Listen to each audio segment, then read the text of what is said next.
తెలుగు చలనచిత్ర పరిశ్రమలో కొరియోగ్రాఫర్గా మంచి పేరు సొంతం చేసుకున్న జానీ మాస్టర్ పై తాజాగా లైంగిక ఆరోపణలతో సినీ ఇండస్ట్రీ ఒక్కసారిగా ఉలిక్కిపడింది. తనపై అత్యాచారం చేశాడని, లైంగికంగా వేధించాడని, చెప్పిన మాట వినకపోతే సెట్లో బూతులు తిట్టేవాడని, దీనికి తోడు మతం మార్చుకొని పెళ్లి చేసుకోవాలని హింసించాడని, ఆయన భార్య కూడా తన భర్తను వివాహం చేసుకోమని టార్చర్ పెట్టింది అంటూ బాధిత యువతి రాయదుర్గం పోలీస్ స్టేషన్లో కంప్లైంట్ చేసింది.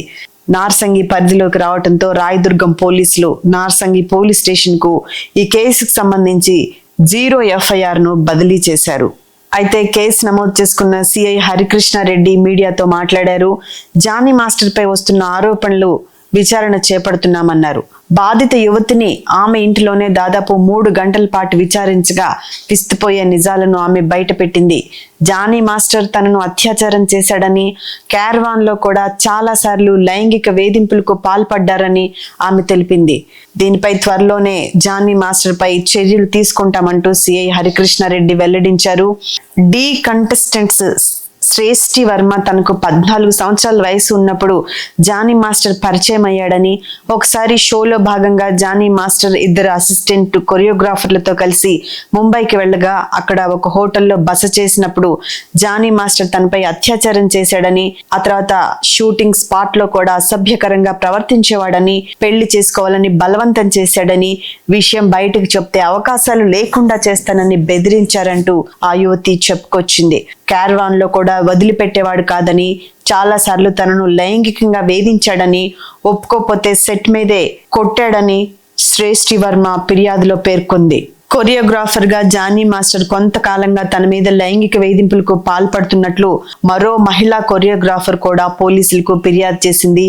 చెన్నై, ముంబై, హైదరాబాద్ తో సహా వివిధ నగరాల్లో అవుట్డోర్ షూటింగ్లు ఉన్నప్పుడు నార్సంగిలోని తన నివాసంలో కూడా జానీ మాస్టర్ తనపై అనేక సార్లు లైంగిక వేధింపులకు పాల్పడ్డాడని ఫిర్యాదులో పేర్కొంది. ఆమె ఫిర్యాదు మేరకు రాయదుర్గం పోలీసులు కేసు నమోదు చేశారు. విచారణ కోసం సదరు మహిళ నార్సంగి నివాసి అయినందున నార్సంగి పోలీసులకు కేసు బదిలీ చేశారు. క్రిమినల్ కేసు, రేప్ కేసు కింద కేసు నమోదు చేసినట్లు పోలీసులు తెలిపారు. ఇక Telugu film and TV dancers and dance directors association లో సభ్యులైన కొరియోగ్రాఫర్ లైంగిక వేధింపుల ఫిర్యాదును Telugu film chamber of commerce కి ఇవ్వటం జరిగిందని తెలిపారు. ఛాంబర్ ఆఫ్ కామర్స్ లైంగిక వేధింపుల పరిష్కార ప్యానెల్ కు సిఫారసు చేయటం జరిగిందని ఒక ప్రకటన రిలీజ్ చేశారు. అంతర్గత ఫిర్యాదు కమిటీ సమావేశమయ్యి POSH చట్టం 2013 మార్గదర్శకాల ప్రకారం విచారణ చేస్తామని బాధిత పక్షం పోలీస్ డిపార్ట్మెంట్ లో ఫిర్యాదు చేసి FIR నమోదు చేశారని ఫిలిం ఛాంబర్ తెలిపింది. జానీ మాస్టర్ కొరియోగ్రాఫర్ గా చిరంజీవి మొదలుకొని రామ్ చరణ్ వరకు చాలా మంది స్టార్ హీరోల సినిమాలకు కొరియోగ్రాఫ్ గా పనిచేసిన విషయం తెలిసిందే. ముఖ్యంగా Chiranjeevi, Allu Arjun, Ram Charan, hero Vijay, young hero Ram Pothineni, NTR, Ravi Teja వంటి దిగ్గజ స్టార్ హీరోల సినిమాలకు కొరియోగ్రఫీ అందించారు జానీ మాస్టర్. వీరితో పాటు హీరోయిన్లు పూజా హెగ్డే, రష్మిక మందన్న, శృతి హాసన్, అమలా పాల్, కాజల్ అగర్వాల్ లాంటి హీరోయిన్లకు కూడా జానీ మాస్టర్ కొరియోగ్రాఫర్ గా పనిచేశారు. అయితే ప్రముఖ హీరోయిన్ పూనమ్ కౌర్ తెలుగులో చేసింది కొన్ని చిత్రాలే అయినా ఈ రోజు ఒక ట్వీట్ చేశారు. పూనమ్ కౌర్ తన సోషల్ మీడియా అధికారిక ఖాతా ద్వారా జానీ మాస్టర్ పై ఇలా షాకింగ్ కామెంట్స్ చేసింది. లైంగిక ఆరోపణలు ఎదుర్కొంటున్న షేక్ జానీ ఇకపై జానీ మాస్టర్ అని పిలవాల్సిన పని లేదు. మాస్టర్ అనే పదానికి ఎంతో విలువ ఉంటుంది. మాస్టర్ అనే పదానికి కాస్త విలువ ఇవ్వండి అంటూ ట్వీట్ చేసింది Poonam Kaur. Please do subscribe to Telugu Rajyam channel. Please do subscribe to Telugu Rajyam channel. Please do subscribe to Telugu Rajyam channel. Hi అండి, నేను మీ ఆర్పీని, నెల్లూరు పెద్దారెడ్డి చేపల పులుసు ఓనర్ని.